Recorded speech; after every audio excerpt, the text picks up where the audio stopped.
Widely considered to be one of the best Resident Evil games, the remake of Resident Evil 2 has been demanded by fans since Resident Evil 1 received a complete facelift. A poorly kept secret, Resident Evil 2 Remake, simply known as Resident Evil 2, has finally been revealed officially, and we got a chance to step into Leon's shoes once again and explore the zombie-infested halls of the Raccoon City Police Department. Resident Evil 2 looks visually amazing. We've seen a lot of remakes releasing recently, completely overhauling games we thought we knew.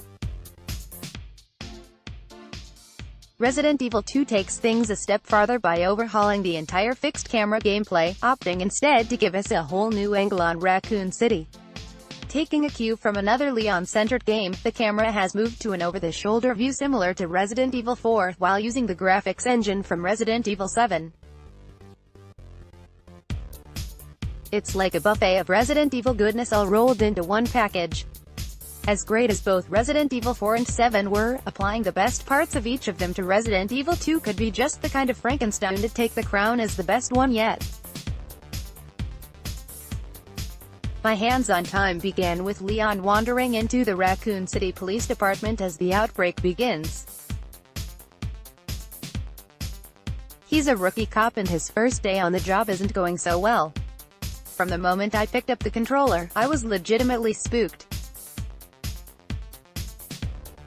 It's been a long time since I played the original Resident Evil 2, so it was hard to draw moment-to-moment comparisons, but from my scattershot memories, it recreated the terror, puzzles, and zombies more than accurately. The police station felt familiar, despite a near two-decade gap since I last entered that lobby. In fact, I think that the remake does it better.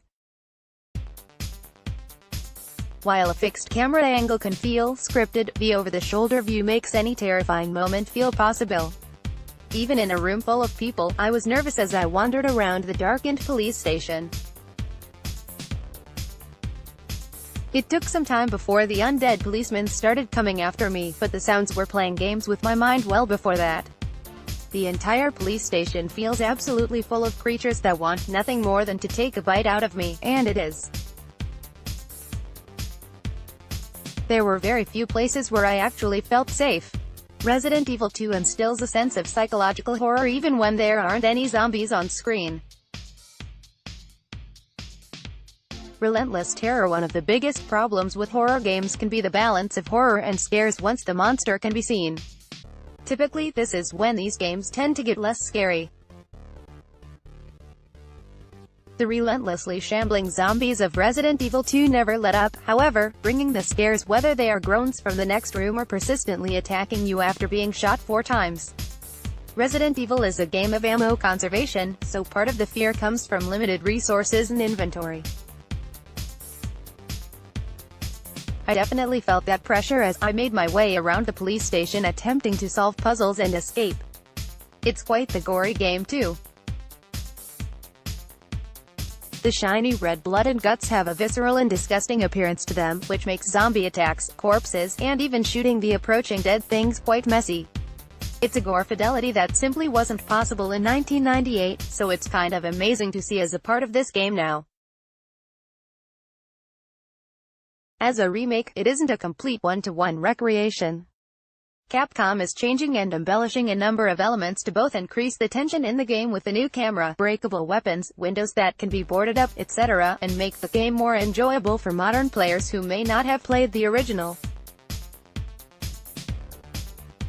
Don't worry though, there are still enough classic elements present to make Resident Evil 2 feel deserving of its title.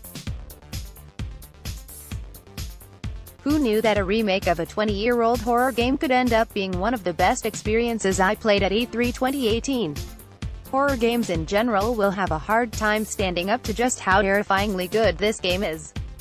As one of the first games in 2019, Capcom wants to get next year started with a bloody, undead bang, and we want to be right there with them. Don't miss all of our E3 2018 coverage.